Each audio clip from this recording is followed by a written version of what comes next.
In today's video, I'm going to teach you how to add auto layout in Framer. We'll walk through the basic process step by step, so even if you're new to Framer, you'll be able to follow along and apply this to your own designs. Auto layout is a powerful feature because it helps your frames and components adapt automatically when you change content, resize elements, or adjust spacing. Instead of manually moving things around, auto layout does that work for you and keeps everything consistent. First, make sure you have your Framer project open and that you're on the canvas where you want to work. Look towards the top left area of the Framer interface. There you'll see an option labeled Layout above the left panel. This is the starting point for setting up auto layout. Go ahead and click on Layout. When you do this, Framer will show you different layout options that you can apply to your frame or section. After opening the layout options, the next step is to choose the layout type that best fits what you're designing. You might see choices for horizontal or vertical layouts, or other presets depending on your version of Framer.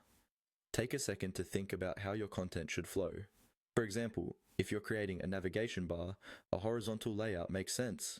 If you're stacking cards, text blocks, or sections, a vertical layout is usually better. Click to select the layout option that matches the structure you're aiming for.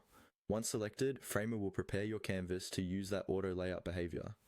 Now that your layout type is chosen, it's time to apply it directly to the page area where you want the auto layout to live. Move your cursor over to the page on the canvas. Click and hold your mouse, then drag to create a frame or section on the page.